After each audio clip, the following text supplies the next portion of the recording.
En el corazón de las sierras de Córdoba, donde el sol calcina la tierra y los cóndores trazan círculos en un cielo inmenso, existía un reino forjado en sudor y miedo.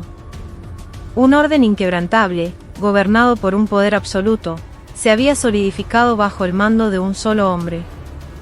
Era el dominio de la Brigada de Operaciones Especiales 603, Puma Negro. Aunque su designación oficial era una entre muchas en el ejército argentino, para ellos mismos y para el resto de las fuerzas, eran simplemente los Pumas Negros. Y el rey de esos Pumas era el coronel Alejandro Rivas. Su aliento era ley, su mirada, una orden. En su reino, la disciplina y la brutalidad eran sinónimos, y la obediencia era una fe ciega. Nadie cuestionaba, nadie dudaba. Hacerlo era invitar a la aniquilación profesional y personal. El comedor de la brigada era un microcosmos de ese reino. Cientos de soldados, ocupando un espacio cavernoso, no comían, celebraban un rito silencioso y tenso. Ni un solo tintineo de cubiertos, ni el más mínimo murmullo. Solo el aire alrededor de la mesa principal, donde se sentaba el coronel Rivas, parecía vibrar con una energía contenida. Él no comía. Como un sumo sacerdote observando el sacrificio sobre el altar, miraba su bandeja de metal intacta, su mirada abarcando y sometiendo todo el salón. A sus flancos, como estatuas de granito, se sentaban sus acólitos más fieles, el sargento ayudante Ricardo Vargas y el mayor Damián Ferreira. La quietud fue rota por una presencia discordante, una que nadie podría haber anticipado. Una oficial, evidentemente recién llegada, avanzaba con su bandeja en las manos, buscando un lugar. En su inocencia o en su prisa, intentó cruzar por el camino más corto, un pasillo invisible pero sagrado que pasaba justo frente a la mesa del coronel Rivas. El sonido de sus borceguíes arrastrándose sobre el piso de baldosas resonó en el silencio como un disparo. Todo movimiento cesó. Cientos de tenedores quedaron suspendidos en el aire. Cientos de pares de ojos, cargados de estupor y terror, se clavaron en ella. Aquel era el coto de casa del rey, y ella, una sierva desprevenida, acababa de entrar directamente en el centro. El cuerpo bajo y corpulento del sargento ayudante Vargas saltó como un resorte, bloqueándole el paso. Su rostro, enrojecido por una furia instantánea, era una máscara de desprecio. ¿Qué te pasa, piba? ¿Tenés los ojos de adorno o qué? ¿No ves por dónde carajo estás caminando? Su voz era un trueno, diseñada para que todo el comedor la escuchara. La intención de humillarla era flagrante. La oficial, sin embargo, lo miró sin rastro de pánico. Sus ojos eran de una calma asombrosa. Parecía que era el único camino disponible. ¿Me permite pasar, por favor? Su respuesta serena fue como echar nafta al fuego. A su lado, el mayor Ferreira intervino con una sonrisa burlona. ¿Camino? Che, en el ejército hay caminos que existen para no ser transitados. ¿Desde cuándo es el protocolo pasarle por delante a los superiores mientras comen? ¿En qué unidad de señoritas te enseñaron esos modales? Su comentario era un golpe bajo, apuntando descaradamente a su condición de mujer, menospreciando su formación y su capacidad de un solo plumazo. La estrategia era clara: inducir vergüenza, forzar la sumisión. Todos en el comedor contuvieron la respiración. Esto era más que una simple bienvenida para un novato. Era una exigencia pública de lealtad frente al poder absoluto que era Rivas. Si ella bajaba la cabeza y pedía disculpas, aprendería a sobrevivir en el reino. Si se resistía, sería marcada como enemiga desde su primer día. Finalmente, el rey, que había permanecido en silencio, habló. La voz del coronel Rivas era baja y tranquila, pero más amenazante que cualquier grito. ¿Unidad, rango y apellido?, preguntó sin siquiera mirarla, mientras hurgaba con el tenedor en el guiso de lentejas de su bandeja. Era la indiferencia de quien se dirige a una piedra en el camino, y esa misma indiferencia era la esencia de su poder. La oficial ignoró a Vargas y a Ferreira y fijó su mirada directamente en Rivas. En sus ojos no había miedo. Al contrario, Había una frialdad indescifrable. Por ahora, me es inconveniente informárselo. La respuesta congeló el aire del comedor. ¿Negarse? Esa era una palabra que no existía en el vocabulario del reino. El puño del sargento ayudante Vargas comenzó a temblar de pura rabia. Solo entonces Rivas levantó la cabeza lentamente. Sus ojos brillaban como los de un tigre a punto de dar el zarpazo final. ¿Inconveniente?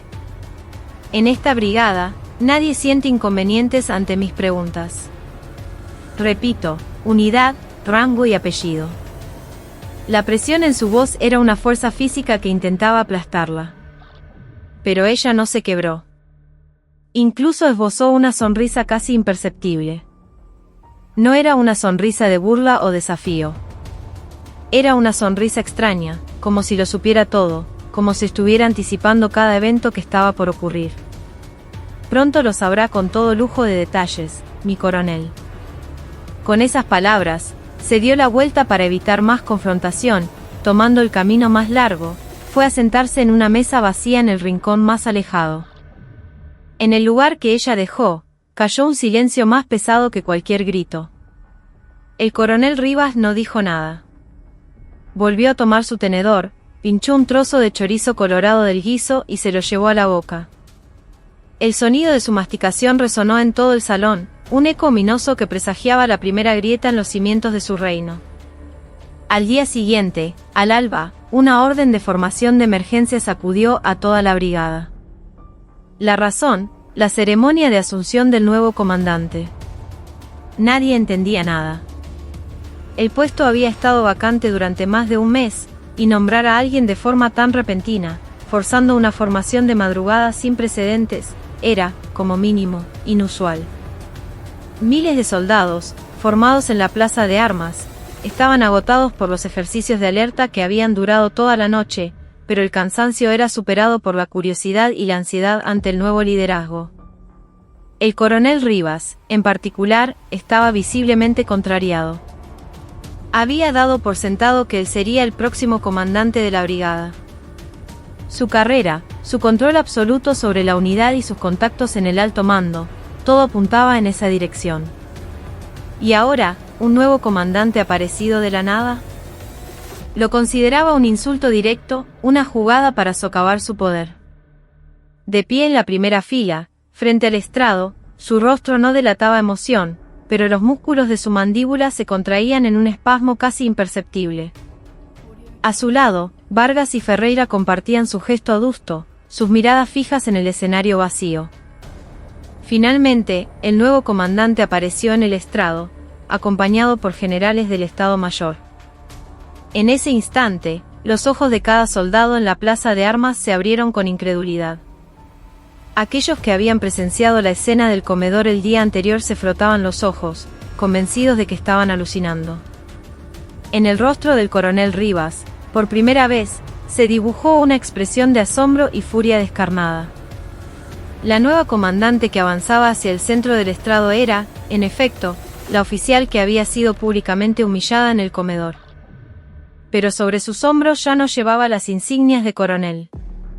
Ahora, una estrella brillaba intensamente. General de Brigada Isabel Serrano. Cuando su nombre y rango fueron anunciados, un murmullo recorrió la formación.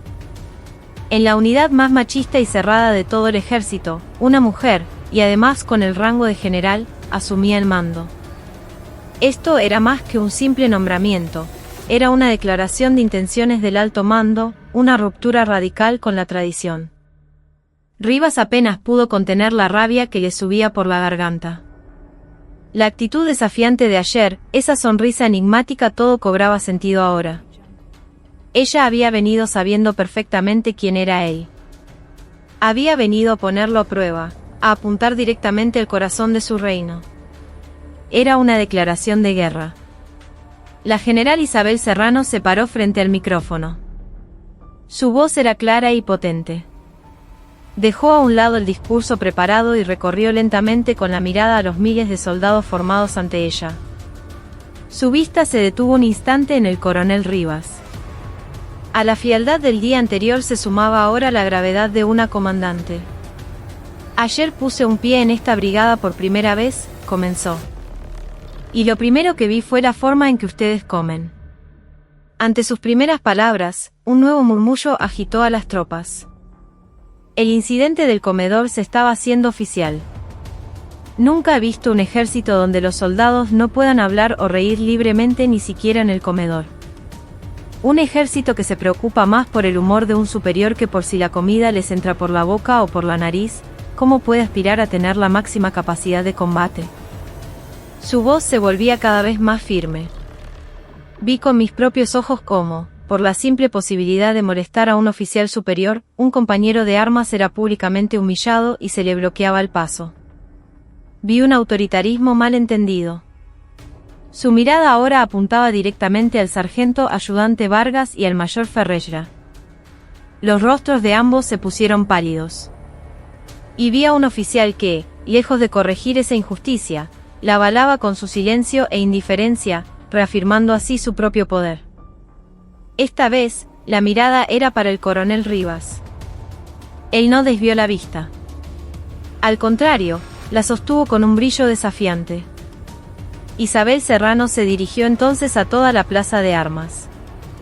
A partir de este momento, declaro que todas las prácticas obsoletas y corruptas de la Brigada Puma Negro serán erradicadas. Construiremos una unidad donde se respeten la capacidad y la integridad, donde el rango no sea un sinónimo de poder, sino del peso de la responsabilidad. El entrenamiento será más duro que en cualquier otra unidad. Pero les garantizo que, en el proceso, ni un solo miembro de esta brigada será sacrificado injustamente o sufrirá humillaciones personales. Esta es mi primera orden y mi promesa para con ustedes. Cuando terminó su discurso, un breve silencio se apoderó de la plaza de armas. Luego, como si estuviera ensayado, estalló un aplauso. Pero en ese aplauso había más nerviosismo y ansiedad por la tormenta que se avecinaba que verdadera bienvenida o esperanza. El coronel Rivas no aplaudió. Con los labios apretados, simplemente observaba a la nueva soberana en el estrado. Una extraña había invadido su reino. Y él jamás la reconocería como su reina. La guerra invisible entre los dos acababa de comenzar. El primer fin de semana bajo el mando de la general Isabel Serrano transcurrió en una atmósfera de tensión palpable. Tras la ceremonia de Asunción, ella no había hecho ningún movimiento visible. Se encerró en su oficina, revisando montañas de documentos, sin realizar inspecciones ni convocar a los oficiales. Este silencio infundió una arrogante confianza en el coronel Rivas y sus secuaces.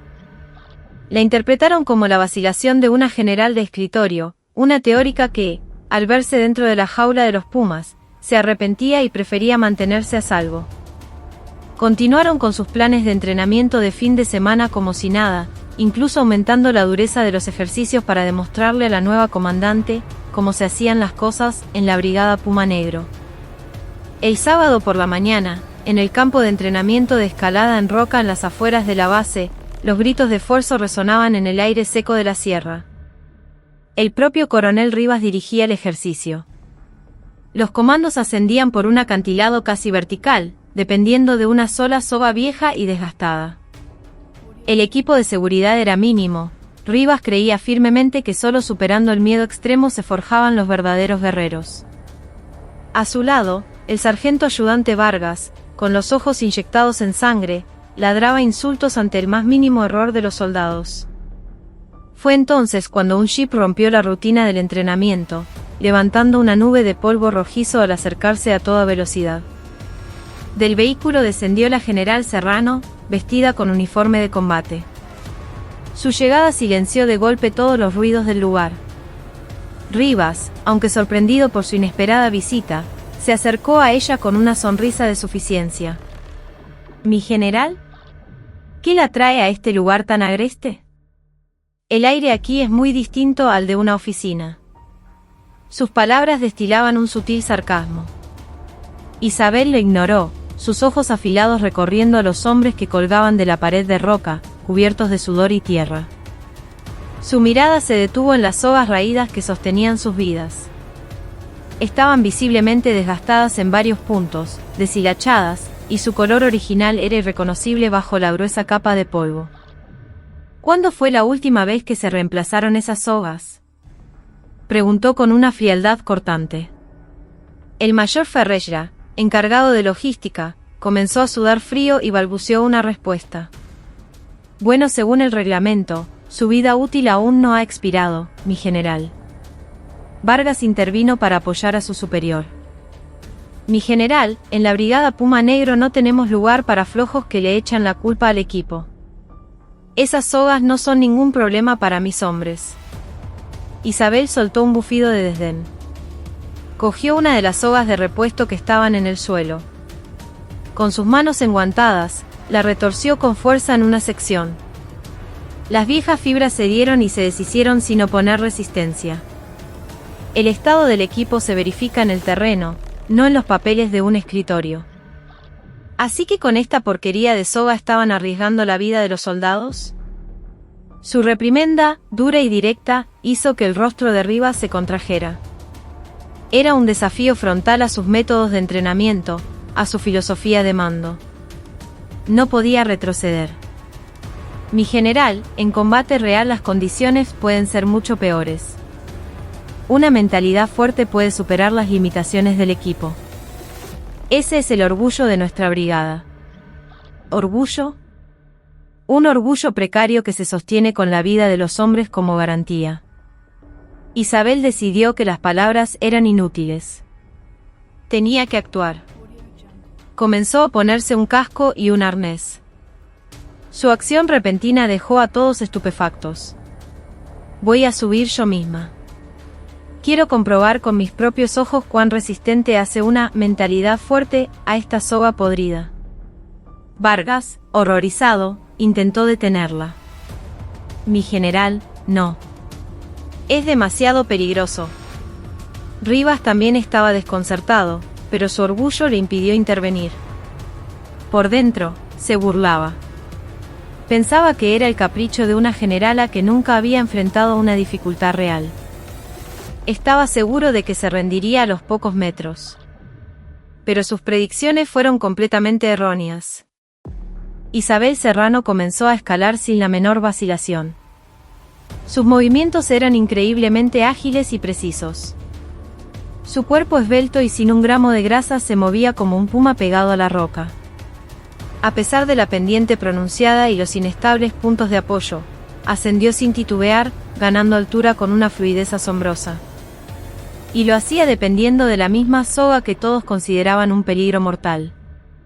Tanto los soldados que entrenaban como Rivas y sus hombres observaban el ascenso en un silencio sobrecogedor. No era una simple demostración. Era una protesta desesperada, una denuncia visceral de la corrupción de un sistema, arriesgando su propia vida para exponerlo. Cada vez que la soga crujía bajo su peso, los corazones de los espectadores daban un vuelco. Cuando finalmente alcanzó la cima, alguien, sin poder contenerse, comenzó a aplaudir. El aplauso se extendió rápidamente por todo el campo de entrenamiento. Solo el coronel Rivas permaneció con el rostro impávido, sin aplaudir. Sentía el amargo sabor de la derrota. Se dio cuenta de cuán frágil era su lógica basada en la fuerza y la autoridad frente a una convicción respaldada por el riesgo de la propia vida. Poco después, Isabel descendió del acantilado. Con el rostro empapado en sudor, se paró frente a Rivas. ¿Lo viste? Esa es la realidad de tu supuesto orgullo. Es gente luchando por no caerse, colgada de una soga que podría romperse en cualquier momento. Esto no es entrenamiento, es un acto de circo. Arrojó la soga vieja a sus pies. A partir de este momento, se suspende todo el entrenamiento. Ordeno una auditoría completa de todo el equipo de la brigada. Ningún ejercicio se reanudará hasta que la seguridad esté plenamente garantizada. Es una orden. Su voz era tan fría y firme como el acero. Rivas no pudo articular palabra. En el corazón de su propio reino, acababa de ser refutado de la forma más absoluta, junto con la soga raída que simbolizaba su credo. La orden de suspender todo entrenamiento y realizar una auditoría completa del equipo sacudió a la brigada Puma Negro hasta sus cimientos. No se trataba de una simple medida de seguridad, era un acto simbólico que repudiaba las décadas de gobierno autoritario del coronel Rivas y toda su filosofía de mando. Sus seguidores protestaron enérgicamente. Murmuraban que una unidad de fuerzas especiales sin entrenamiento era un tigre sin dientes, y algunos incluso comenzaron a especular que la general Serrano tenía la intención deliberada de debilitar la capacidad de combate de la brigada. Pero Isabel no se inmutó. Siguió adelante con la investigación, incluso trayendo un equipo de auditores externos para garantizar la rigurosidad del proceso. A medida que la auditoría avanzaba, la cara oculta de la brigada comenzó a salir a la luz. El equipamiento viejo y peligroso no se limitaba a las sogas. Los chalecos antibalas estaban vencidos, los registros de mantenimiento de los paracaídas eran un desastre, e incluso se encontraron piezas no originales en algunas armas de fuego. El problema no terminaba ahí. Sobre el papel, los registros indicaban que se habían recibido equipos de última generación, pero en los depósitos solo había chatarra. Era la prueba irrefutable de que alguien había estado desviando los suministros militares más modernos. Todas las sospechas apuntaban al mayor Damián Ferreira, el jefe de logística. Era uno de los hombres de confianza de Rivas y, bajo su protección, había controlado el departamento de suministros durante años. Isabel intuyó que Ferreira era la pieza clave. Si lograba derribarlo, estaría arrancando uno de los pilares que sostenían el reino de Rivas. Ferreira, sintiendo que el cerco se cerraba, entró en un estado de pánico extremo. La investigación de los auditores externos estaba a punto de alcanzarlo, y una idea desesperada se apoderó de él: destruir las pruebas. Al amparo de la noche, se escabulló en el depósito de suministros. Su plan era quemar los libros de contabilidad y los registros, haciendo que todo pareciera un accidente. Justo cuando estaba rociando un líquido inflamable en un rincón del almacén, listo para prender el fuego, la pesada puerta de metal se abrió de golpe. Un grupo de policías militares irrumpió en el lugar. Detrás de ellos, con los brazos cruzados, estaba la general Serrano. «Mayor Ferreira, ¿qué hace aquí a estas horas?». Su voz era gélida, pero curiosamente, no sonaba enojada. Había una calma en ella, como si hubiera anticipado cada uno de sus movimientos. Ferreira se quedó paralizado. El encendedor se le cayó de las manos. Pensó que todo había terminado. Sin embargo, la siguiente acción de Isabel lo descolocó por completo. Después de que los policías militares documentaran la escena del intento de incendio, en lugar de arrestar a Ferreira, lo llevó a su propia oficina. Una vez allí, a solas, Isabel le ofreció una taza de té caliente. Ferreira, todavía aterrorizado, la miró con total desconcierto. «Mayor, sé por qué llegó a este extremo», dijo Isabel en voz baja. «Usted no tiene las agallas para planear todo esto solo. Ya imagino quién está detrás, y por qué no le quedó otra opción». Sobre el escritorio, dejó una copia de los registros de malversación de Ferreira. Eran mucho más detallados y específicos que los que habían encontrado los auditores. El rostro de Ferreira se tornó blanco como el papel. Ella ya lo sabía todo. Podría entregarlo a la justicia militar ahora mismo. Intento de incendio, malversación de fondos, incumplimiento de deberes. Se enfrenta a un mínimo de 10 años de prisión. Su carrera militar se acabaría, y el resto de su vida quedaría arruinada. Hizo una pausa y lo miró directamente a los ojos. «Pero quiero darle una oportunidad». Ferreira no podía creer lo que oía. «¿Una oportunidad, mi general?». «El coronel Rivas. Cuénteme todo lo que sabe sobre él. Cómo siguió sus órdenes para desviar suministros, a dónde fue a parar ese material y qué recibió a cambio. Todo». Su voz era suave, pero cargada de una fuerza imposible de resistir.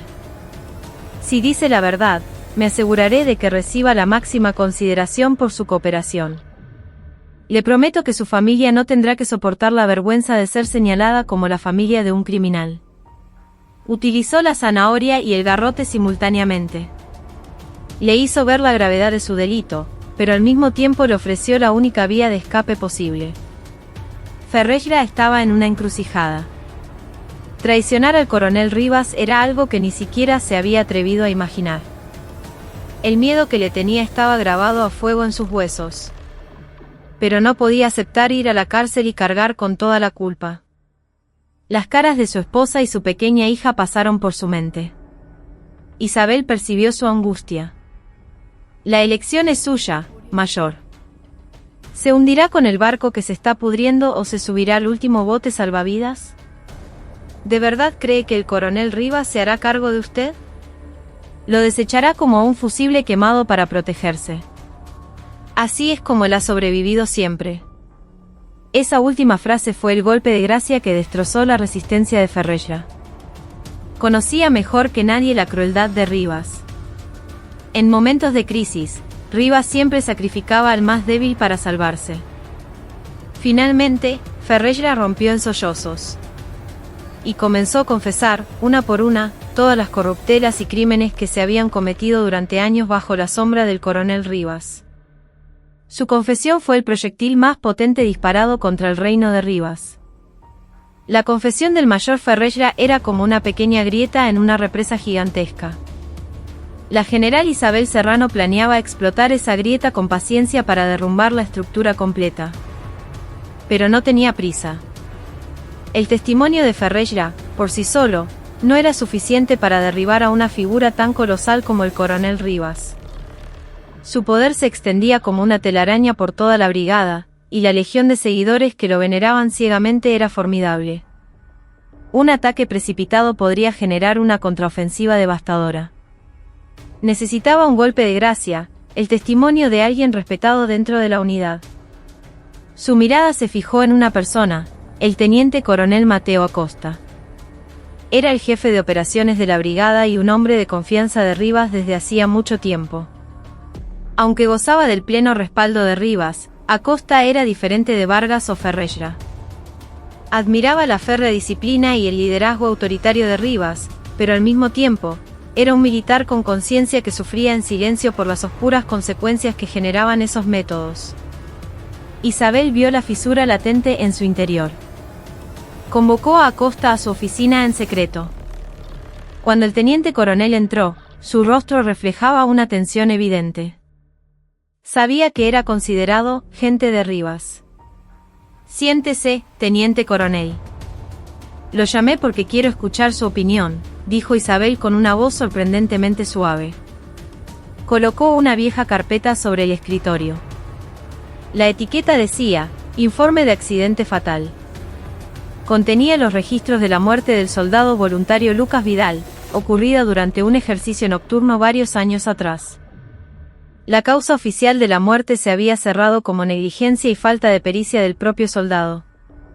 ¿Recuerda este informe? El rostro de Acosta se endureció levemente. Lo recuerdo, mi general. Fue un accidente lamentable. ¿Lamentable? ¿De verdad piensa eso? Isabel lo estudió con ojos penetrantes. Señaló una parte del informe con el dedo. Aquí dice que en el momento del accidente, el soldado Vidal llevaba un visor nocturno defectuoso. Y hay testimonios no oficiales de sus compañeros que afirman que reportó el fallo del equipo justo antes del ejercicio, pero que su queja fue ignorada. Sin embargo, en el informe final, todo esto se omitió. ¿Por qué cree que fue? Acosta apretó los labios. Él sabía la verdad. El coronel Rivas, que dirigía el entrenamiento ese día, estaba obsesionado con los resultados y desestimó la solicitud de Vidal para cambiar el equipo. Peor aún, lo acusó de tener una actitud débil. Cuando ocurrió el accidente, Rivas ordenó que toda la culpa recayera sobre el soldado y que el incidente se minimizara y encubriera. Acosta, como el resto, había obedecido. Se había convencido a sí mismo de que era por el bien de la organización, por proteger al coronel Rivas. Teniente coronel, usted es un excelente militar. He revisado todos sus planes de operaciones. Son casi perfectos. Es un oficial que valora la vida de sus hombres. Entonces, ¿por qué guardó silencio en aquel momento? Nunca pensó que su silencio llevó a un joven soldado a la muerte y que incluso profanó su memoria. La voz de Isabel no era una reprimenda. Era un eco profundo que sacudía su conciencia dormida. Los hombros de Acosta temblaron ligeramente. Durante años, había enterrado esa culpa en lo más profundo de su ser. Fue una decisión inevitable en ese momento. No existen las decisiones inevitables. Solo existe el silencio cobarde o la confesión valiente. Isabel se levantó y caminó hacia la ventana. Afuera, la oscuridad comenzaba a cubrir la plaza de armas. Quiero cambiar esta brigada. Quiero construir una unidad donde nunca más haya víctimas inocentes como el soldado Vidal. Pero no puedo hacerlo sola. Necesito la ayuda de militares con conciencia como usted. No lo presionó. Simplemente le dio la oportunidad de enfrentar la verdad. La elección era enteramente suya. Puede retirarse. Y piense. ¿A quién le debe su lealtad verdadera? ¿A un hombre, a Alejandro Rivas, o al juramento que hicimos de proteger a nuestra patria y al honor de ser un soldado? Al salir de la oficina, los pasos de Acosta pesaban como plomo. Su mente era un torbellino.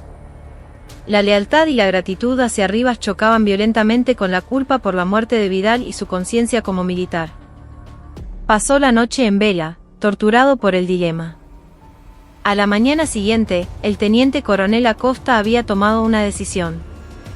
Regresó a la oficina de la general Serrano.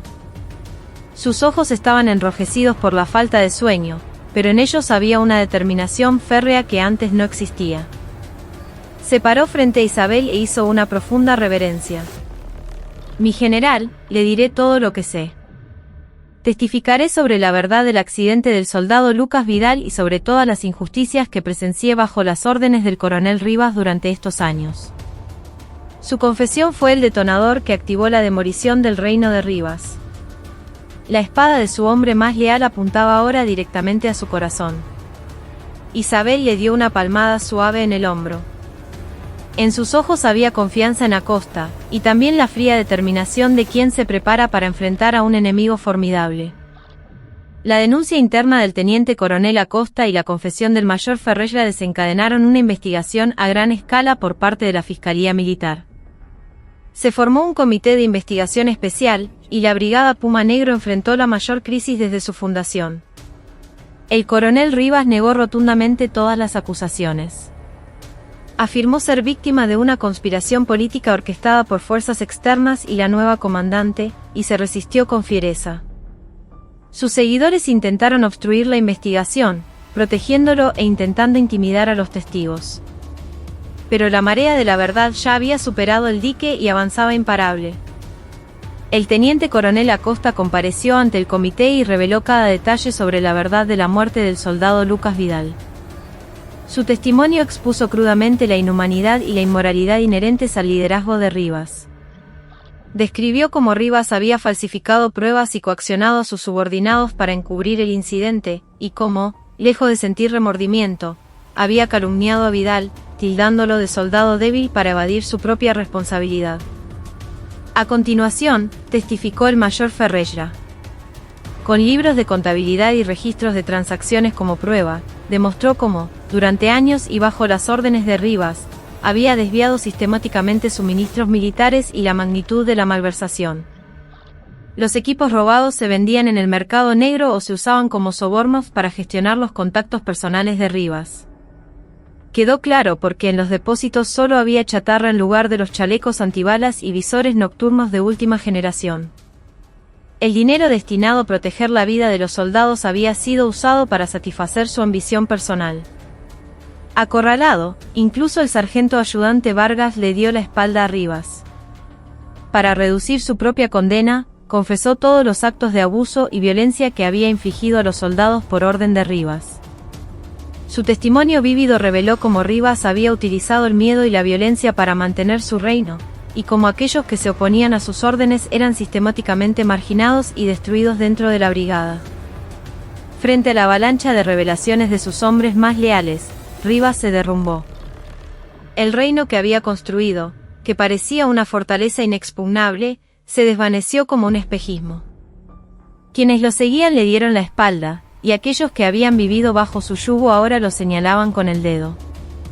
El día de la audiencia final del comité de investigación, Rivas estaba solo en el banquillo de los acusados. En su rostro ya no quedaba rastro de la arrogancia y la autoridad del pasado. Solo el vacío y la rabia de una bestia derrotada. En su alegato final, argumentó que todo lo que hizo fue por el bien de la brigada, para hacerla más fuerte. Sostuvo que las pequeñas irregularidades eran un mal necesario para forjar un ejército de élite y que nunca había buscado el beneficio personal. Pero sus excusas ya no conmovían a nadie. Finalmente, se anunció la sanción. Coronel Alejandro Rivas, relevo del cargo, suspensión de 3 meses y pase a retiro obligatorio. El hecho de que no fuera una baja deshonrosa fue la última consideración a su larga carrera militar. El mayor Ferreira y el sargento ayudante Varga fueron sentenciados a prisión y arrestados en la misma sala. Al escuchar el veredicto, Rivas cerró los ojos sin decir palabra. Un torbellino de rostros pasó por su mente, sus subordinados, que habían arriesgado la vida siguiendo sus órdenes, los soldados que habían gemido bajo su violencia, y el rostro joven de Lucas Vidal, que tuvo que ser enterrado en la tierra fría por culpa de un equipo defectuoso. Se sintió confundido, sin saber por qué había luchado tanto, que había intentado proteger. En el momento en que el ejército, al que había dedicado toda su vida, le daba la espalda, comprendió por fin cuán necio y arrogante había sido. Pero ya era demasiado tarde para arrepentirse. Su era había terminado. Y sobre las ruinas que dejó, la general Isabel Serrano se preparaba para colocar la primera piedra de una nueva brigada.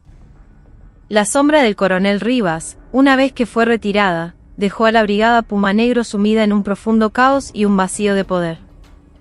Algunos sentían una pérdida por la caída de un símbolo, otros un alivio liberador tras años de opresión, y muchos más una vaga ansiedad ante los cambios que se avecinaban. La brigada era un barco a la deriva. En medio de esta confusión, la general Isabel Serrano se mantuvo firme. No había venido a ser una destructora, sino una constructora. En lugar de llenar el vacío de poder dejado por Rivas con su propia autoridad, dedicó todas sus energías a establecer un sistema transparente y racional. Su reforma se llevó a cabo de manera silenciosa pero fundamental. Lo primero que abordó fue el sistema de logística y suministros.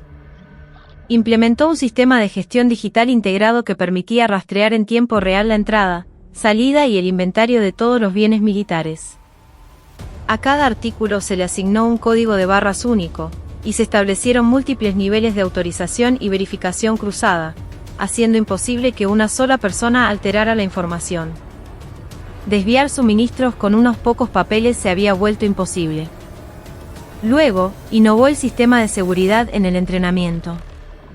Introdujo un sistema de control de seguridad cruzado. Todo el equipo que se usaría en un ejercicio tenía que ser inspeccionado y aprobado no solo por el departamento responsable, sino también por un oficial de seguridad de otra unidad y un representante de los soldados que participarían en el entrenamiento. Además, se hicieron obligatorias las reuniones informativas de seguridad antes de cada ejercicio y se otorgó a cualquier soldado el derecho de solicitar la interrupción inmediata del entrenamiento si sentía la más mínima anomalía en el equipo. Al principio, los soldados se sentían incómodos con estos nuevos procedimientos, pero al darse cuenta de que su seguridad era genuinamente respetada, comenzaron a participar activamente. El cambio más revolucionario fue la introducción de un sistema de denuncias anónimas llamado Buzón de la Verdad. Desde cualquier computadora o teléfono en la base, los soldados podían reportar anónimamente órdenes injustas, abusos o sospechas de corrupción. Los informes llegaban directamente a la general Serrano y se investigaban bajo estricta confidencialidad. Durante las primeras semanas, el buzón permaneció vacío. El miedo a las represalias estaba profundamente arraigado en la mente de los soldados. Pero Isabel no se rindió. Se ocupó personalmente de resolver incluso las quejas más triviales que llegaban a través del sistema, como la baja presión de agua en una ducha de un barracón específico. A medida que se construía esa pequeña confianza, comenzaron a surgir voces valientes. salieron a la luz problemas como el abuso verbal recurrente de un suboficial veterano o las órdenes indebidas de un oficial para asuntos personales. Isabel manejó cada caso con firmeza, pero su enfoque no estaba solo en castigar al culpable, sino en reparar las relaciones dañadas y prevenir futuras recurrencias. Este proceso de cambio no estuvo exento de dificultades. Algunos oficiales y suboficiales veteranos, acostumbrados al antiguo orden, se quejaban abiertamente de que la disciplina se estaba relajando y que la capacidad de combate disminuía. Algunos incluso menospreciaban sus reformas como un liderazgo sentimental de mujer. Un día, un jefe de batallón que había sido un hombre de confianza de Rivas la desafió públicamente en una reunión. «Mi general, somos comandos de fuerzas especiales, no niños de jardín de infantes. Este tipo de sobreprotección solo nos hará más débiles». Un silencio glacial cayó sobre la sala de reuniones. Todos esperaban la reacción de Isabel. En lugar de enojarse o reprenderlo, respondió con voz calmada. «Entiendo su punto, mayor. Pero pienso un poco diferente. La verdadera fortaleza no proviene de obedecer ciegamente órdenes injustas, sino de la confianza absoluta en los compañeros a los que les confías tu vida, en tus líderes y en el sistema. Un ejército donde no hay confianza mutua es como un castillo de arena, se derrumba con el más mínimo golpe. Yo estoy construyendo una fortaleza que resistirá cualquier marea». Nadie se atrevió a objetar nada más ante su respuesta llena de convicción. Su reforma no era solo un cambio de regulaciones, era un proceso monumental para transformar una cultura de desconfianza y miedo en una de confianza y respeto. Sobre las ruinas de un reino autoritario, ella estaba construyendo una república democrática y racional.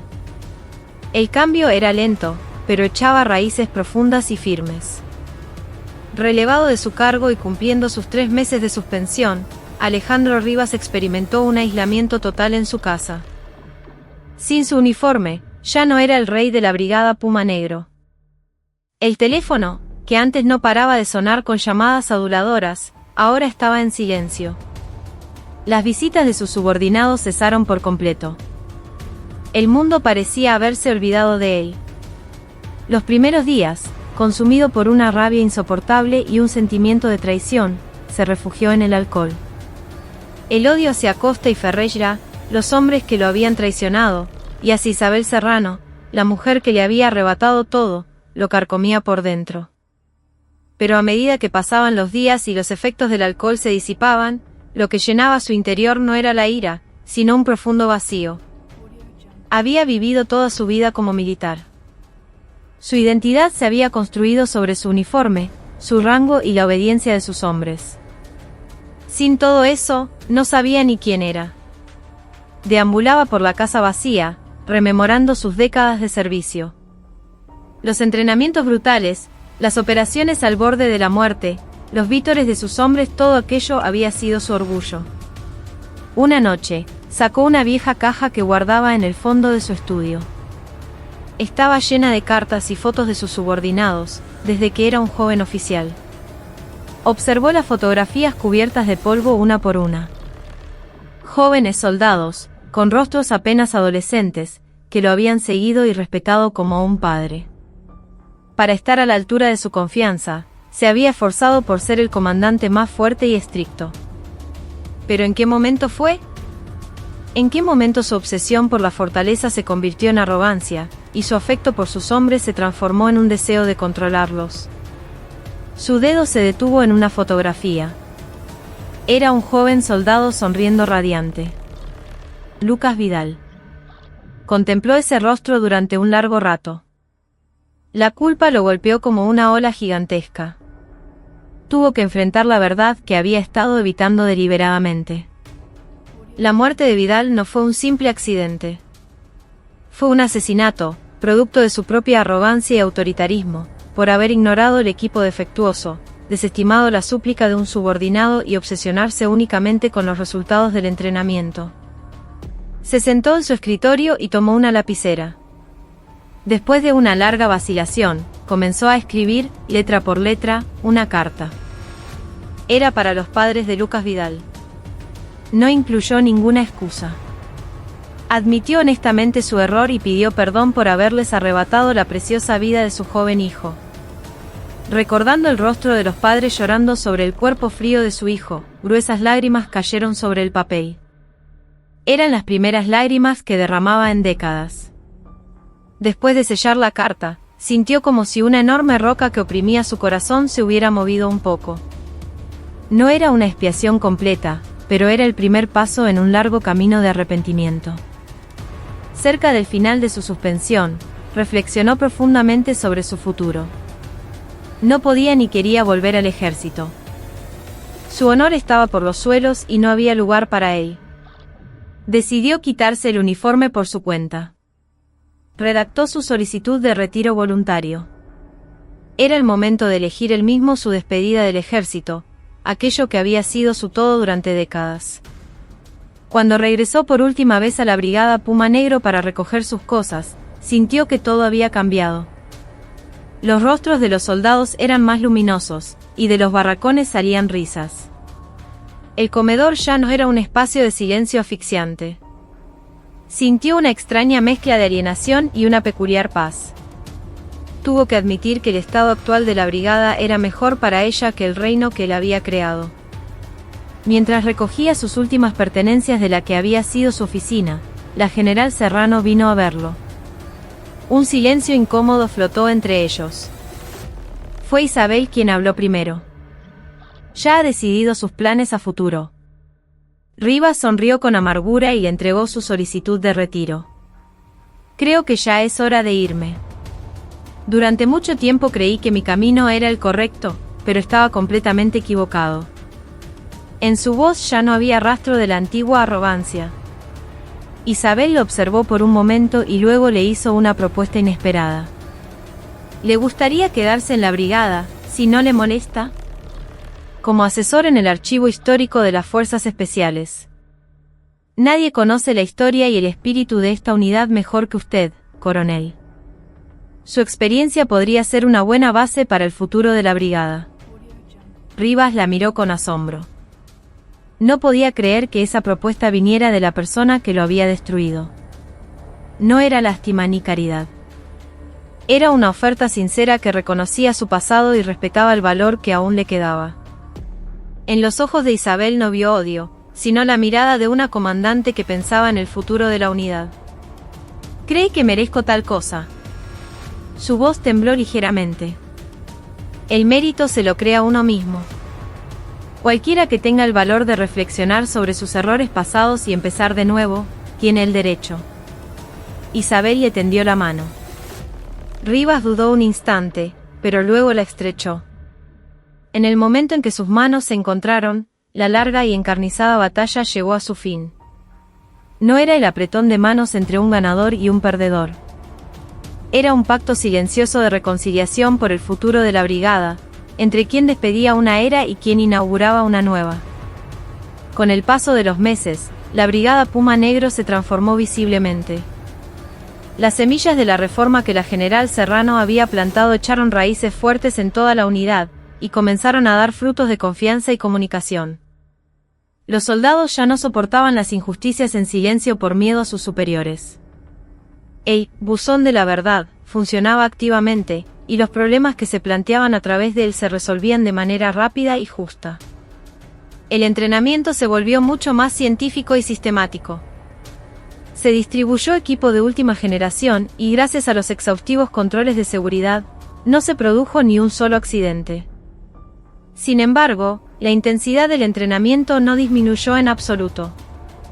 Al contrario, la confianza en su seguridad permitió a los soldados concentrarse plenamente en su preparación, y la capacidad de combate general de la brigada mejoró notablemente. El mayor cambio fue en la cultura misma de la unidad. Donde antes reinaban la autoridad y el miedo, ahora había debate libre y respeto mutuo. La hora de la comida ya no era un ritual silencioso. Los soldados se sentaban en grupos, compartiendo bromas y risas. La propia general Serrano a menudo hacía la fila en el comedor con los soldados para comer. Se esforzaba por escuchar sus problemas de primera mano y comunicarse con ellos a su nivel. Esta actitud grabó en la mente de los miembros de la brigada una nueva imagen de liderazgo, un comandante no era alguien que reinaba desde arriba, sino un compañero que compartía responsabilidades y preocupaciones. Rivas, que se había quedado como asesor del archivo histórico, desempeñaba su papel en silencio.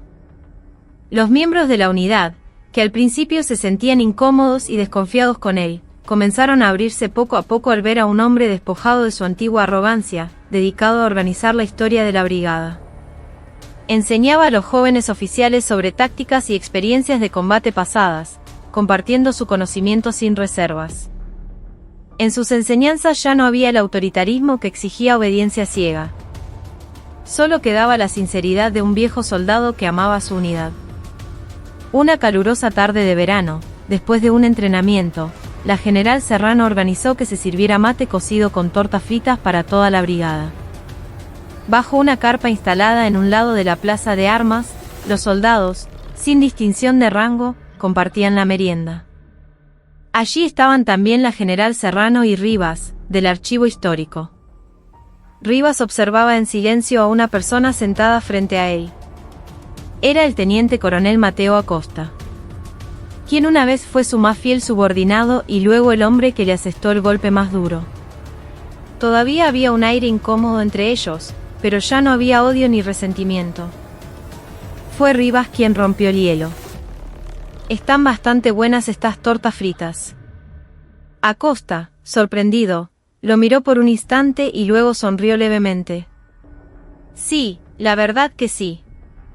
Creo que son las mejores que he probado en toda mi carrera militar». Esa fue toda su conversación, pero en ese breve intercambio había un profundo significado. Era una señal de perdón y reconciliación. Una promesa silenciosa de enterrar el pasado y reconocerse mutuamente como compañeros que ahora trabajaban por el futuro de la misma unidad. Desde la distancia, una leve sonrisa se dibujó en los labios de la general Serrano al observar la escena. Esa era la imagen de la brigada con la que había soñado. Una comunidad que, superando conflictos y resentimientos, era capaz de entenderse y apoyarse mutuamente. Supo en ese momento que su reforma había tenido éxito. El sol se ponía, tiñendo de rojo el cielo sobre la plaza de armas. Las risas de los soldados y el sonido de las tazas se mezclaban en un eco pacífico que llenaba toda la base. La brigada Puma Negro.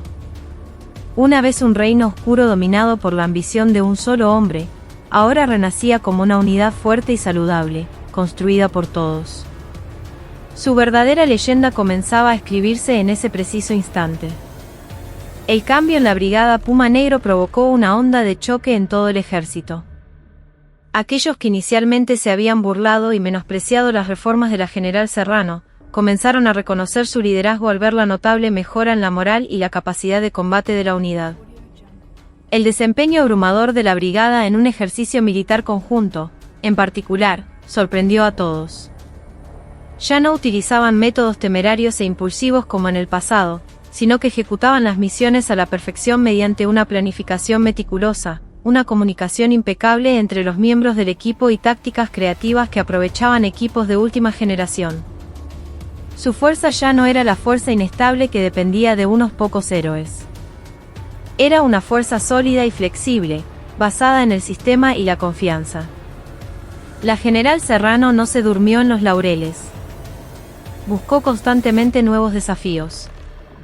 Estableció un laboratorio de desarrollo táctico dentro de la unidad, creando un espacio donde los soldados, sin importar su rango, podían proponer y debatir libremente nuevas ideas tácticas. Los soldados, que al principio dudaban, comenzaron a participar activamente al ver que sus ideas se implementaban en los entrenamientos y daban resultados.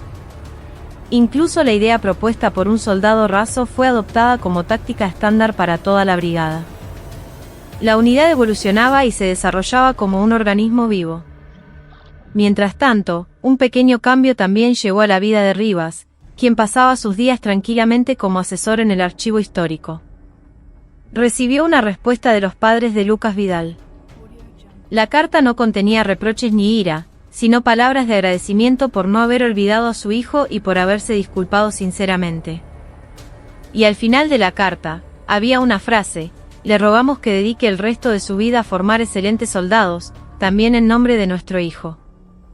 Rivas leyó la carta una y otra vez, llorando durante mucho tiempo. Eran lágrimas de culpa, pero también de redención. Finalmente comprendió el nuevo significado que se le había dado a su vida. Ya no era un perdedor que añoraba la gloria pasada. Decidió convertirse en un maestro anónimo que formaría a los guerreros del futuro. Dejó de quedarse solo en el archivo y comenzó a visitar los campos de entrenamiento para enseñar a los jóvenes soldados todo lo que sabía. Su enseñanza era estricta, pero contenía una calidez diferente a la del pasado. Hablaba no solo de técnica, sino también del honor y la responsabilidad que un soldado debe tener, y del valor de la camaradería. Pronto, un grupo de jóvenes oficiales y suboficiales que lo admiraban se reunió a su alrededor. Lo llamaban la leyenda viviente, y lo respetaban profundamente. El tiempo pasó, y llegó el día en que la general Serrano tuvo que dejar la brigada Puma Negro para asumir un cargo más alto. Su ceremonia de despedida fue sencilla pero llena de sinceridad. Los miembros de la unidad lamentaron genuinamente su partida. Un representante de los soldados dijo entre lágrimas en su discurso de despedida: «Mi general, usted nos mostró un mundo nuevo. No olvidaremos los valores que nos enseñó y nos convertiremos en la unidad más honorable y fuerte de la Argentina». Después de la ceremonia y antes de dejar la base, Isabel fue a ver a Rivas por última vez. En un rincón del archivo histórico, los dos tomaron té en silencio. Fue Rivas quien rompió el silencio. «Hiciste un trabajo excelente. Lograste en unos pocos años lo que yo no pude lograr en toda una vida». En su voz había un respeto sincero. Isabel negó con la cabeza. «No es así. Lo único que hice fue derribar un muro viejo. Quienes abrieron un nuevo cauce y araron el campo fueron usted y todos los miembros de la brigada. Especialmente su papel como pilar espiritual de la unidad, superando el pasado, fue la mayor fuerza de todas». Los dos se miraron y sonrieron en silencio. Una vez fueron enemigos que intentaron destruirse mutuamente, pero ahora se habían convertido en compañeros que compartían la preocupación por el futuro de la unidad. «¿Y ahora a dónde vas?», preguntó Rivas. «Todavía no está decidido. Pero donde quiera que vaya, no olvidaré lo que aprendí aquí. Que el ejército es su gente, y que el verdadero liderazgo no consiste en dominar, sino en servir». Se levantó y lo saludó con la venia militar. Rivas también se puso de pie y le devolvió el saludo. Era el mayor honor que un soldado podía rendirle a otro, más allá de cualquier rango. Incluso después de la partida de Isabel, la leyenda de la Brigada Puma Negro continuó. La unidad siguió evolucionando, basada en el sistema que ella creó y en el espíritu que Rivas infundió. Ya no dependían de un solo héroe. Se habían convertido en un ejército vivo donde todos pensaban y se responsabilizaban por sí mismos. Y así,